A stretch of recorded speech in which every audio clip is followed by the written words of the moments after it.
Hello everyone, welcome to our digital library. आज से हम ओडीएल में थर्ड ईयर बीएमएस इंक्लूड कर रहे हैं, जिसका फर्स्ट सब्जेक्ट मैं आज ले रही हूँ स्वस्थ वृत्त।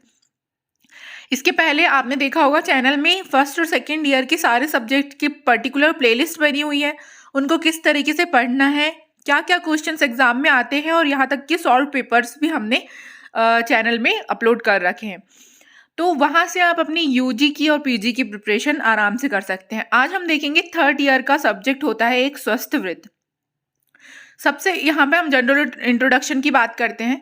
तो स्वस्थ का मतलब होता है स्व यानी स्वयं, और स्थ का मतलब होता है स्थित यानी स्वयं में स्थित जो हो उसे हम स्वस्थ कहते हैं। तो यहाँ पर आचार्यों ने अलग अलग मत दिए हैं, अलग अलग डेफिनेशन दी हैं, जो कि बहुत इंपॉर्टेंट है। श्लोक आपको याद करने हैं।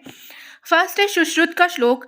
सुश्रुत सूत्र स्थान 15 में 48 नंबर का श्लोक बताया गया है, जो कि हम फर्स्ट ईयर से याद करते आ रहे हैं। सम दोषा सम अग्निश्च सम धातु मलह क्रिया प्रसन्न आत्म इंद्रिय मनः स्वस्थ इति अभिधीयते। इसका मतलब क्या होगा? सम दोष यानी जिस व्यक्ति के दोष जो हैं वो समान अवस्था में हो, यानी ना बढ़े हुए हो ना क्षय हुआ हो उनका। सम अग्निश यानी जिसकी अग्नि सम हो। अग्नि में भी 3 प्रकार की अग्नियां बताई गई हैं।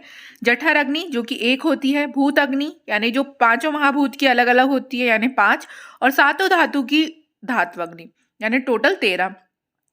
देन सम धातु मलह क्रिया यानी धातुएं जिनकी सम हो। प्रसन्न आत्म इंद्रिय मन यानी आत्मा और इंद्रिय जो हो वो और मन प्रसन्न अवस्था में हो। स्वस्थिति अभिधीयते उसी व्यक्ति को हम स्वस्थ कहते हैं, यानी जिस व्यक्ति के दोष समान अवस्था में हो, क्षीण या वृद्धि ना हो, अग्नि सम हो, धातुएं सम प्रमाण में हो और मल आदि की क्रिया ठीक प्रकार से हो और आत्म इंद्रिय व मन प्रसन्न अवस्था में हो, वही व्यक्ति स्वस्थ कहलाता है। ये सुश्रुत ने परिभाषा दी है। यहाँ पर हम स्वस्थ वृत्त से ये भी समझते हैं कि वृत्त मतलब होता है आचरण, यानी स्वस्थ रहने के लिए जो आचरण किया जाएगा वह स्वस्थ वृत्त के अंतर्गत आता है। अब हम देखते हैं चरक की डेफिनेशन, जो कि चरक सूत्र स्थान 21 चैप्टर नंबर में 18 से 19 नंबर का श्लोक है। तो ये भी इंपॉर्टेंट है, याद रखना है आपको। सम मांस प्रमाणस्तु सम सहननो नरः दृढ़ इंद्रिय विकाराणाम न बलेन अभिभूयते शुद्ध पिपासा आतप सह शीत व्यायाम संशय समपक्ता समजरा सम मांस चयो मता। यदि आप बार बार इसको पढ़ेंगे तो आपको आराम से याद हो जाएगी। इसका मतलब होता है सम मांस प्रमाणस्तु यानी जिस व्यक्ति का मांस सम प्रमाण में हो। सम सहननो नरा यानी जो जिसका शरीर का गठन समान हो, यानी जो हड्डियां हैं, जो मांसपेशियां हैं वो एकदम सुसंगठित हो। फिर दृढ़ इंद्रिय विकाराणाम यानी जिसकी इंद्रियां दृढ़ हो। ना बलेन अभिभूयते यानी जो रोगों का बल जिसको पराजित ना कर सके। देन शुद्ध पिपासा आतप सह यानी जो भूख प्यास और आतप यानी धूप को सहन कर सके। शीत व्यायाम संशय शीत और व्यायाम को सहन कर सके। समपक्ता समजरा यानी जिसकी पाचन शक्ति सम हो, और सम जरा मतलब होता है ठीक समय पर वृद्धावस्था आए। सम मांस चयोमता यानी मांस आदि धातुओं का उपचय समान हो, वही व्यक्ति स्वस्थ है। तो ये चरक ने डेफिनेशन दी थी। इसकी मीनिंग देखते हैं एक बार। अर्थात जिस व्यक्ति का मांस सम प्रमाण में हो, शरीर का गठन समान हो, इंद्रियां दृढ़ हो, रोगों का बल जिसे पराजित ना कर सके, भूख प्यास आतप शीत व व्यायाम को सहन कर सके, पाचन शक्ति सम हो, ठीक समय पर वृद्धावस्था आए एवं मांस आदि धातुओं का उपचय समान हो, वही व्यक्ति स्वस्थ है। तो ये डेफिनेशन चरक ने सूत्र स्थान 21 चैप्टर में दी है। अब यहाँ पर थोड़ा पीजी का पॉइंट लिखा हुआ है कि रस से शुक्र पर्यंत धातु का निर्माण समय कितना बताया गया है। तो चरक और बागभट्ट ने 6 दिन बोले हैं, पाराशर ने 8 दिन और सुश्रुत ने स्पेशल बताया है 30 दिन यानी 1 माह में रस से शुक्र तक की धातुओं का निर्माण होता है। तो ये पीजी के पॉइंट ऑफ व्यू से इंपॉर्टेंट था। अब देखते हैं काश्यप। तो काश्यप के लिए स्पेशली जो उन्होंने परिभाषा दी है, तो वहां पर उन्होंने वर्णन किया है आरोग्य व्यक्ति के लक्षण के नाम से। तो यदि क्वेश्चन आपको एग्जाम में आता है आरोग्य व्यक्ति के लक्षण लिखे, तो आपको वहां पर काश्यप का ही श्लोक लिखना पड़ेगा, इसलिए ये चीज इंपॉर्टेंट हो जाती है। तो काश्यप खिलिस्तान चैप्टर नंबर 5 का 6 से 8 नंबर का श्लोक है।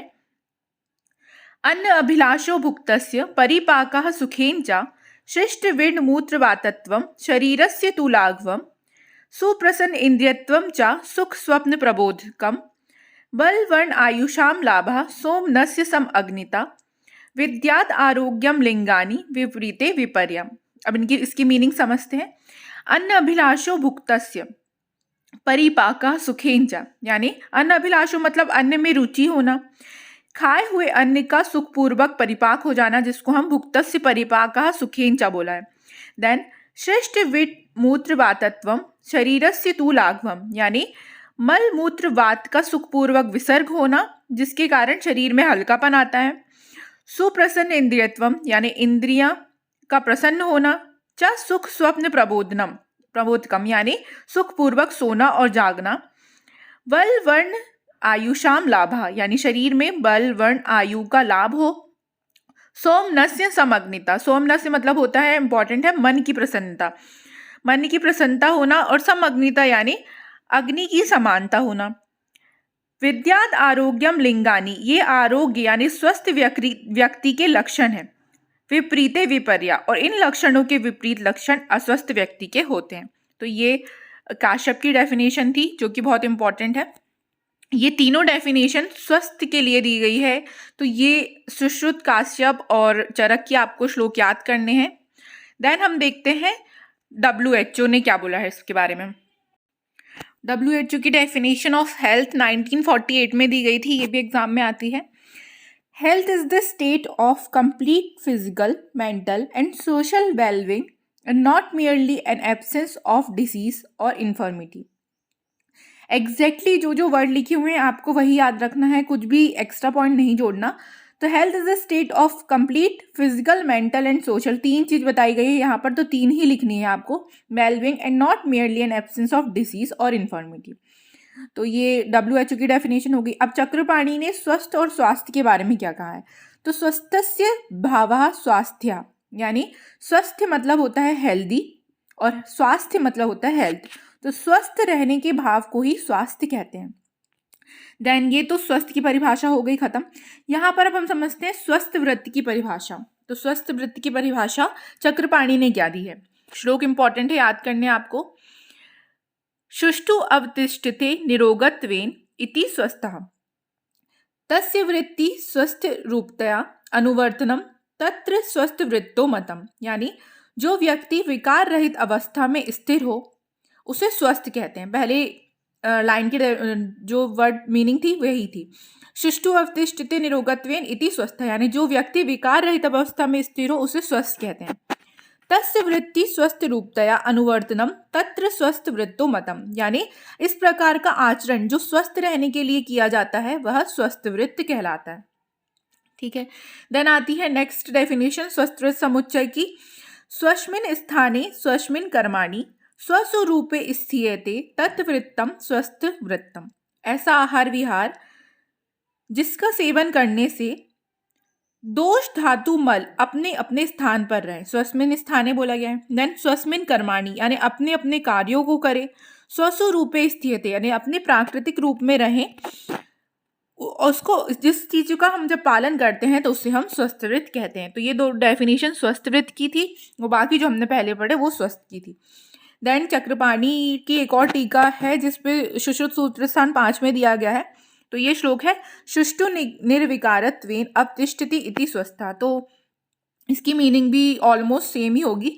तो ये 2-3 श्लोक आपको स्वस्थ वृत्त की परिभाषा में याद रखने हैं और बाकी स्वस्थ की। तो इसके आगे भी हम सारे टॉपिक्स कवर करते जाएंगे और भी सब्जेक्ट्स 3rd ईयर के इंक्लूड होंगे। तो चैनल को सब्सक्राइब करना ना भूलें और बेल आइकन को प्रेस करें ताकि मैं जितने भी वीडियोस अपलोड करूं आपको ऑन टाइम मिल जाए। और हम 2nd ईयर की मैं लाइव सीरीज भी चालू करी हूं, तो हम आज से रस शास्त्र को कवर करेंगे daily, topic wise, syllabus wise. यदि आप PG के लिए प्रिपरेशन करना चाहते हैं तो वो आपके लिए फ़ायदेमंद होगा और यूजी के लिए तो होगा ही होगा। तो thank you so much. Stay connected with our digital library for more videos. और यदि आपको किसी भी चीज़ में डाउट है या आप कुछ सब्जेक्ट्स चाहते हैं तो मुझे कमेंट करके ज़रूर बताएं। Thanks a lot.